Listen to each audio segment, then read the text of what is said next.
everybody, I'm here today to talk about land mammals as requested, and I have a special emphasis on wildcats as requested. And so I have a few books and some cards for us to look at, and I have my leopard shirt.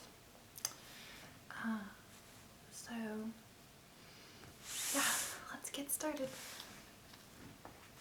I have my handy dandy zoology book that I always rely on for classification and such. So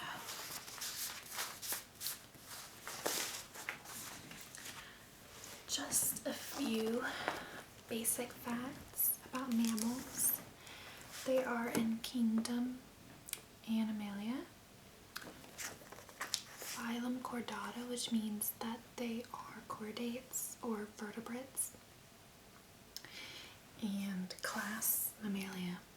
There's also several classes and chordates of fish, reptilia, amphibia, and birds, aves. So what sets mammals apart from the other vertebrates?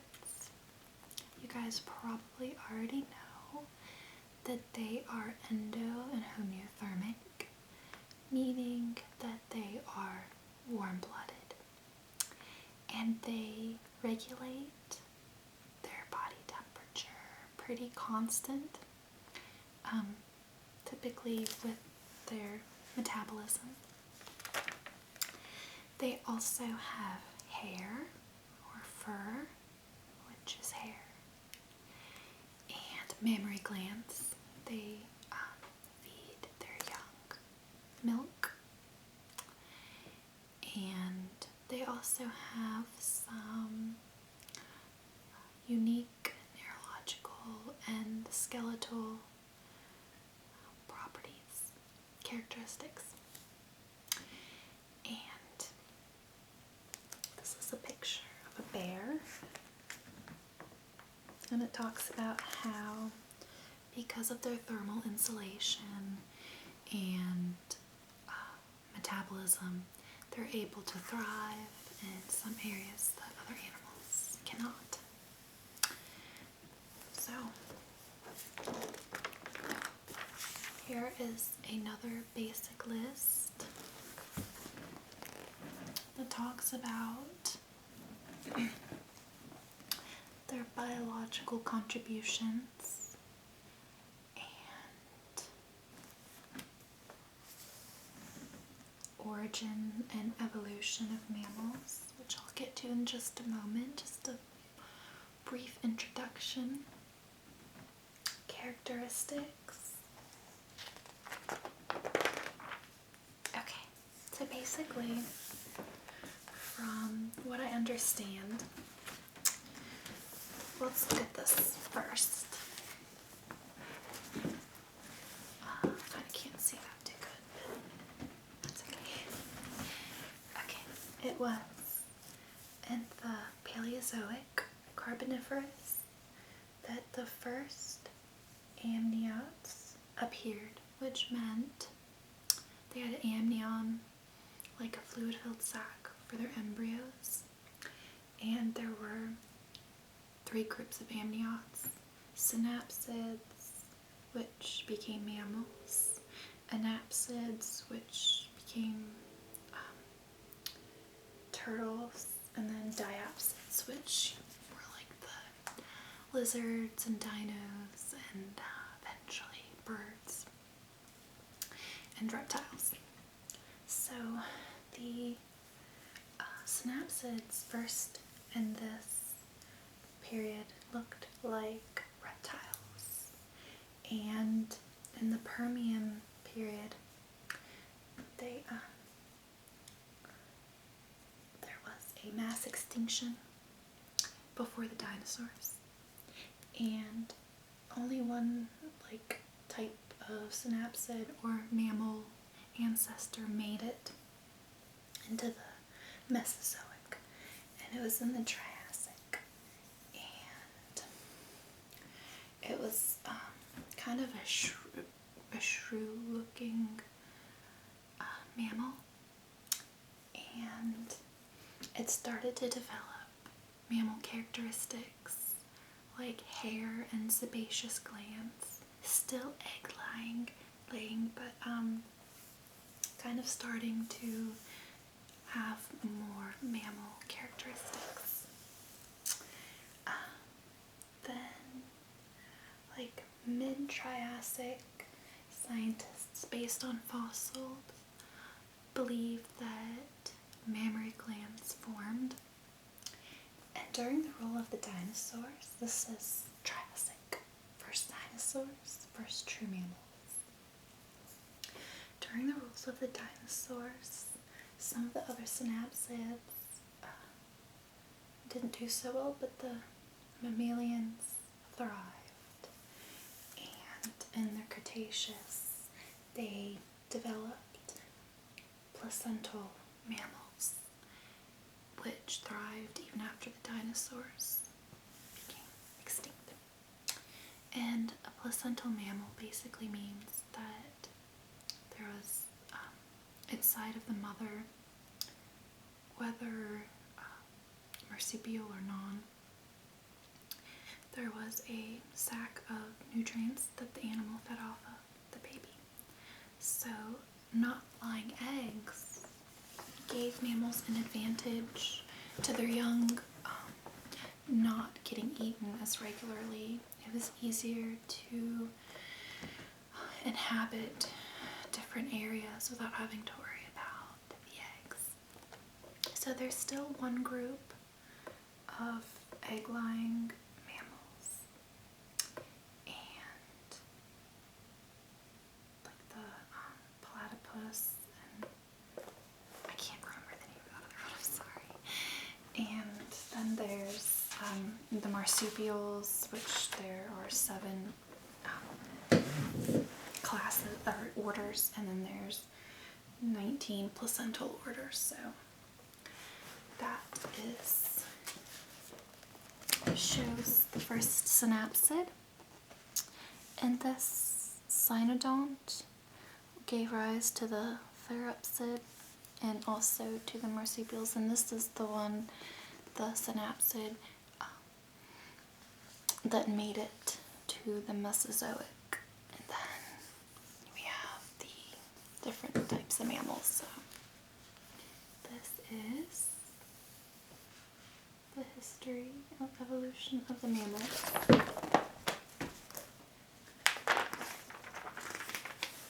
And just another note about mammals. Mammals have been influenced by the presence of humans more than other groups because we've relied on them for food, domestication, as workers and as pets. And we've also caused a lot of different extinctions of mammals, and currently 300 mammal species are endangered. The good news is that mammals can thrive, and when given an opportunity to bounce back, they often do. So, something to remember. Now, this talks about the hair, and most mammals have an underhair and guard hair. Interesting fact, the sea otter has the most underhair and guard hairs of any mammal. I think it's something insane, like 20 hairs per follicle. And it has so much hair that it doesn't even really get wet when it's swimming.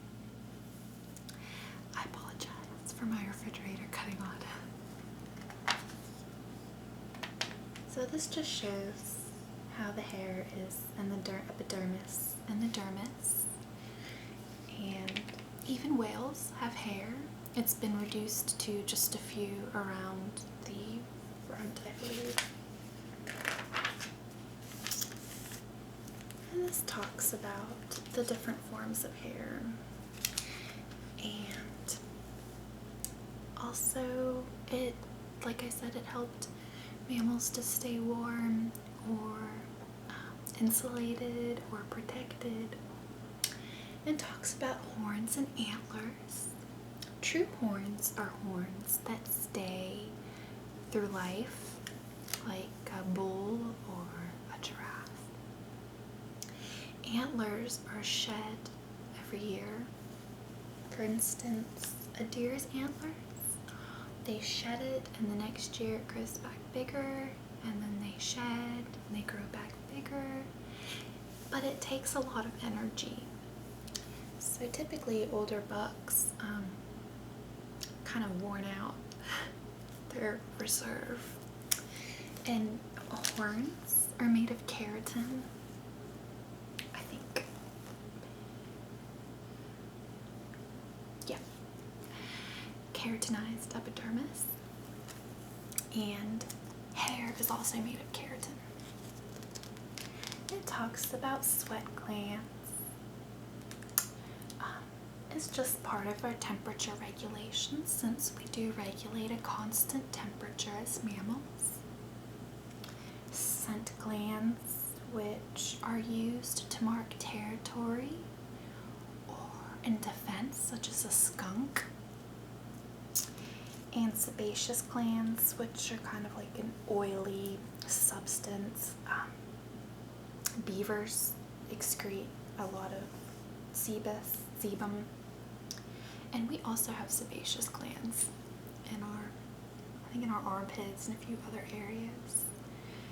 And we're not going to talk much more about them because I don't want to gross anyone out. This is supposed to be relaxing. And then mammary glands that females have to feed their young. Then it talks about feeding, behavior, and food. And it talks about different types of teeth that mammals have, whether they're insectivorous, herbivorous, carnivorous, or omnivorous. Now, herbivores can be browsers or grazers, such as the hoofed mammals, ungulates, or gnawers, such as rodents. And in order to help break down the cellulose, some of them have like a cecum attached, which I'll show you, or they're ruminants. They have a 4-chambered stomach that helps digest that cellulose. Sorry. So, an herbivore, this is the cecum for extra digestion of the cellulose. And all of that plant matter takes a really long time to digest, so they have a longer intestine. It doesn't show a ruminant. Oh yeah, here. And it's got a 4-chambered stomach and a really long intestine. An insectivore and a carnivore, there's not so much roughage, so they have very short intestines. And this has a fox, but foxes, which I love, will sometimes be opportunistic, and if they don't have meat, they will forage for other food. Something interesting. Body weight and food consumption. The amount of food needed is based on surface area ratio. And so as mammals get larger, their weight increases more than their surface area. So this causes for a scale of really large animals, their food consumption and their need for energy consumption is not cut and dry as a small rodent needs to eat so often, because even though it weighs less, its surface area is not has not gotten as much smaller as its weight. I don't know if I'm explaining that correctly. I apologize. Okay. Our weight increases faster than our surface area, and the smaller animals, their weight decreases faster than their surface areas. So the ratio of food is not as proportionate to the weight, but to the surface area. So a lion can eat just one meal every few days, but a rodent has to keep eating and eating and eating. So that's all I'll say about that. Then it talks about migration. Some mammals, such as caribou and whales, there's a lot of ocean animals that migrate long distances. Seals. Echolocation's pretty cool. Bats who are nearly blind can still find food. They let out a signal. I think it's like 5 pulses a second or whatnot, up to 200 pulses a second, and it's 30,000 hertz to 100,000 hertz, and humans can only hear up to 20,000, so we don't even hear them echolocate. But it has enabled bats to be nocturnal and to live in caves. Marine mammals also echolocate through their melon, toothed whales. Something interesting, the fatty acids that make up their melon that they use to echolocate and starvation periods. Dolphins have been found, for instance, that they've lost almost all of their other fatty acids, but they will still maintain the fatty acids they need to echolocate. So that's a really cool adaptation scientists are studying. And then they receive echolocations from other toothed whales through their sinuses. So, pretty cool. Then it talks about territories and home ranges, populations, humans and mammals,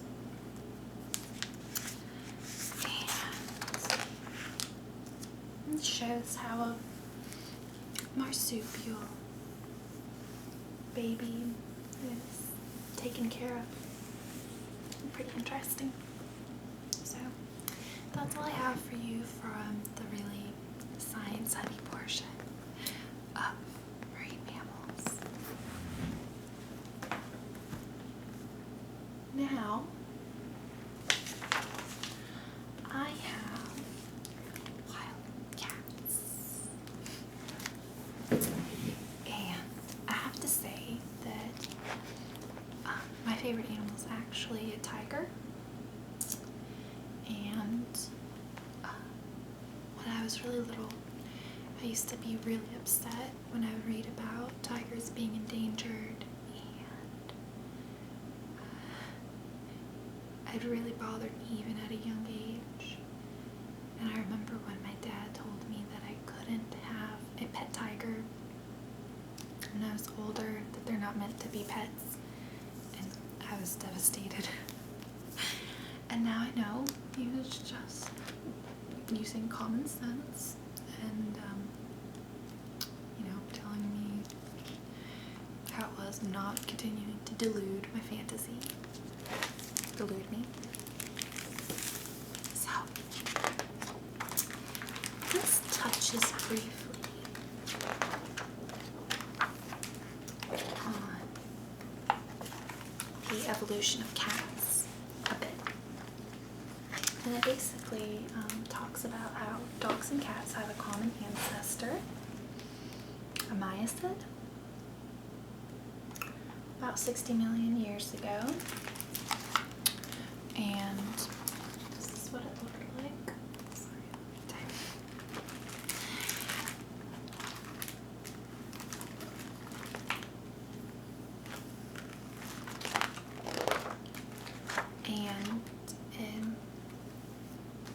think it was during the time. Imagine Earth as it was 60 million years ago. The huge, thundering dinosaurs had disappeared, but the world was still a wild and dangerous place. In North America, the land was covered with thick forests that provided shelter for an amazing variety of weird-looking animals. Some of those animals were the hunted, while others stalked with deadly skills. Myocytes were small, not much bigger than overgrown alley cats, but they were excellent hunters. And then it shows the feline and the canines. The earliest true cat developed 30 million years ago.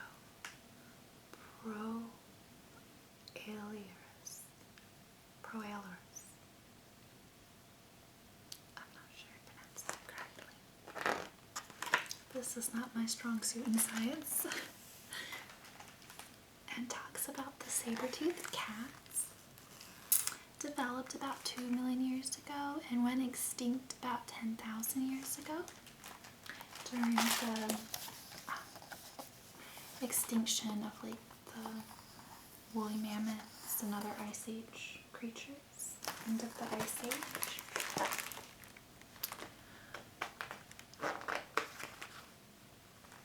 Many of the saber-toothed bones have been dug up in North America, but also found in South America. Other saber-toothed animals.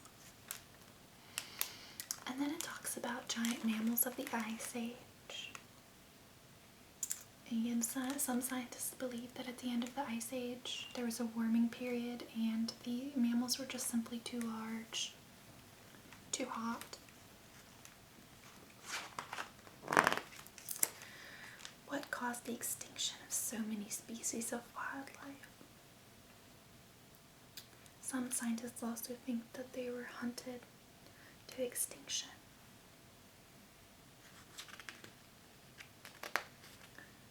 Some were not able to change their eating habits once their food sources became scarce.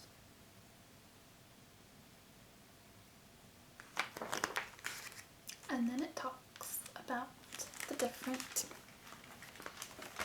large cats around the world. And here we have a bobcat, Animalia, Chordata, Mammalia, Carnivora. There's a lot of mammals in Carnivora, including some of the toothed whales and dogs, bears, cats. Species Lynx rufus. And this shows all the different cats.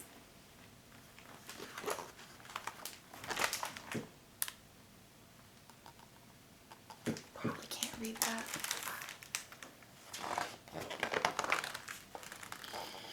36 species of wild cats live in the world today. 6 live in America.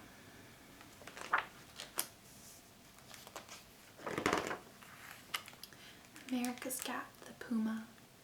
Oh my gosh, this black puma is so beautiful.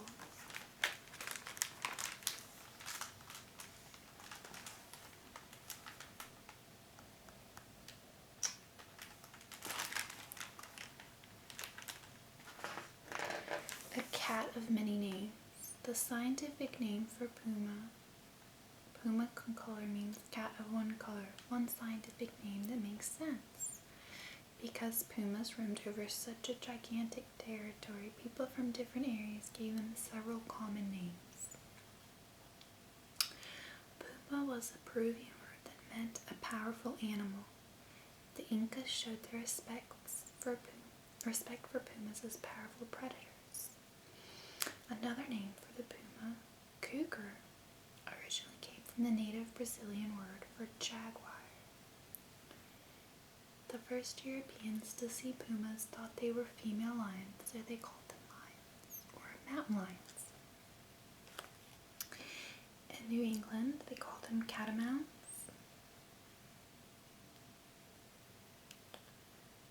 Some pumas are all black, so they were called panthers.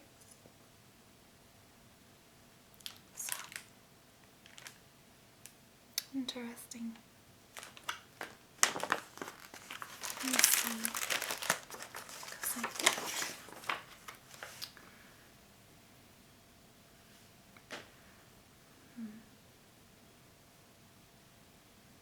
but a jaguar is actually a separate species. You have cheetah, tiger, lion. Here, let me see if I can move this down so you can see better. That doesn't, I'm sorry. I'm sorry I even attempted to do that. Not relaxing at all, and I don't really know how to edit that out. So cheetah, tiger, lion, jaguar, leopard, snow leopard, clouded leopard, Chinese mountain cat, marbled cat, jungle cat, sand cat, black-footed cat, wild cat, ocelot, oncella, margay, Canada lynx, Eurasian lynx, Iberian lynx, bobcat, pampas cat, Jeffrey's cat, leopard cat, flat-headed cat, rusty spotted cat, fishing cat, Asian golden cat, caracal. I don't know if I pronounced that correctly.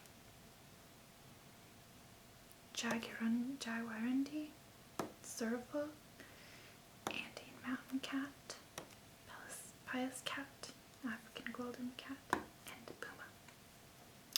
If I mispronounced any of those, please in my comments be nice, but definitely let me know. Some of those, I'm going to be honest, I've never even heard of.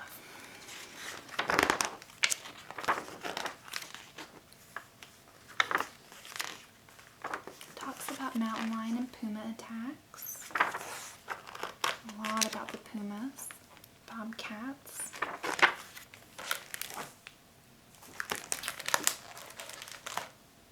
Canadian lynx.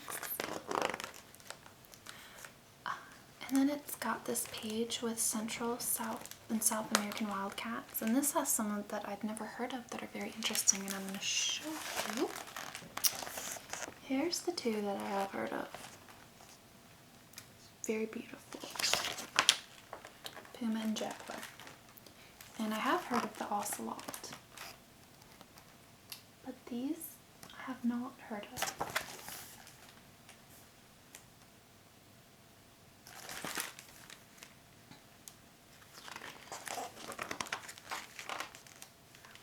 And this shows the difference in spots between jaguars, leopards, and cheetahs. Jaguars are the stockiest. It shows their differences. Jaguar, leopard, cheetah. Leopards like to climb trees, and cheetahs are built to speed. Ocelots. Then this talks about wildcats of Europe, Asia, and the Middle East. And it's got the tiger,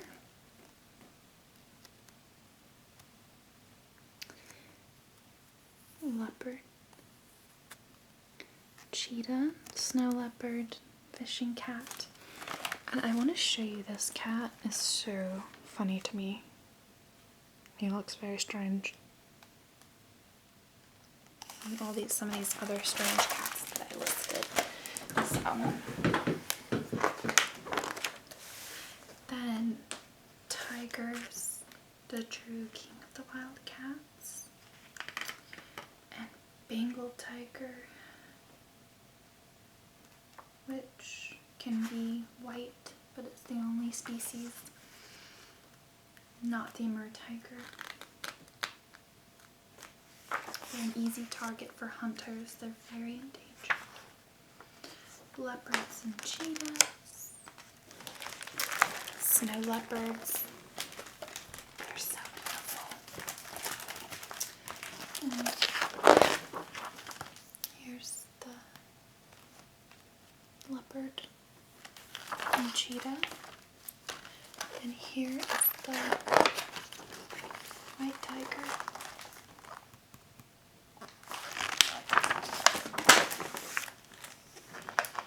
Helping the snow leopard.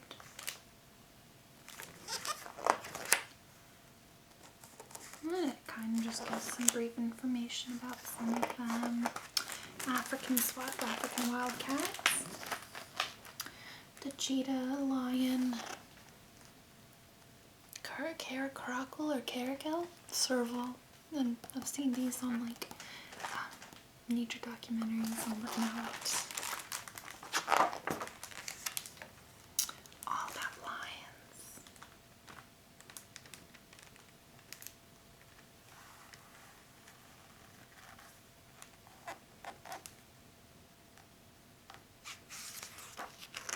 Lion manes act as a signal.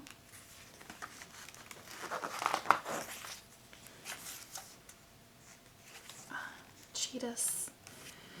Most cats are heavily muscled, which allows them to creep up on their prey and leap on unsuspecting victims on hiding place. But cheetahs are built for speed. They have long legs and a long thin body. Servals have very large ears and unbelievable leaping ability. African wildcats are ancestor of house cats.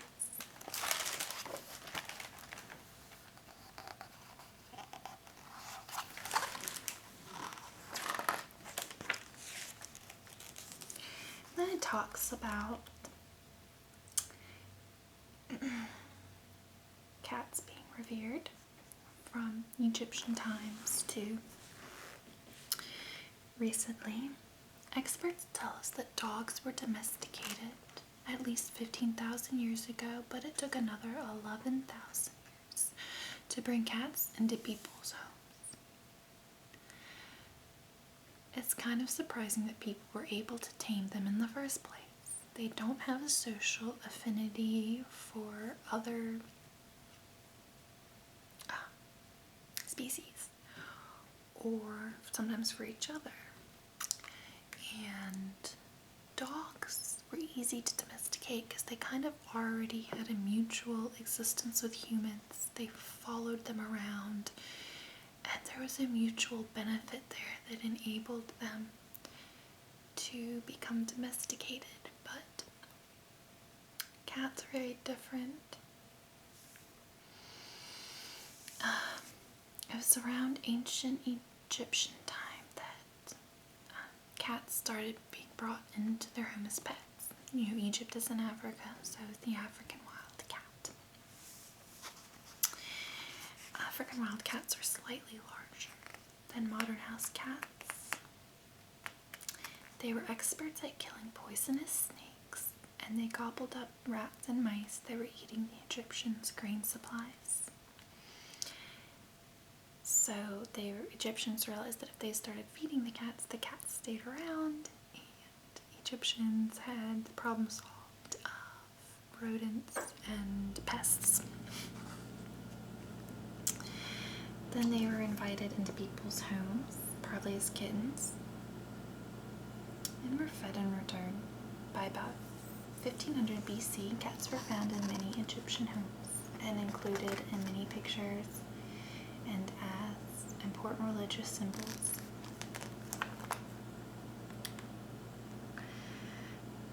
Just a few years ago, cats overtook dogs as the pet most often found in American homes.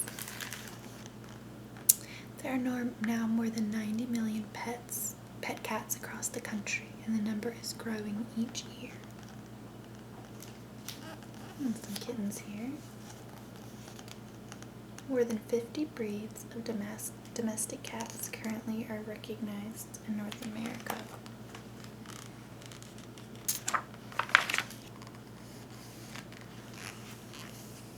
It talks about feral cats and wild cats that aren't really wild, and it's actually really sad. I don't know if you've ever watched like the ASPCA show where they have to take cats like that aren't being taken care of, and then it might have become feral or just mistreated and overbred. But it happens a lot of times. Those cats are put down, and it's good to get your cat spayed or neutered if you're not going to breed them. So, especially if you're going to let it run wild. Exotic and dangerous, about why you shouldn't have wild cats as pets. And that's it. Siberian Tiger Project. And if you're interested in helping cat species, I would go to World Wildlife Federation's website, wwf.org, I believe. And they have some great information on ways you can help any species of animal that you want to that's endangered. And to finish off, I have some cards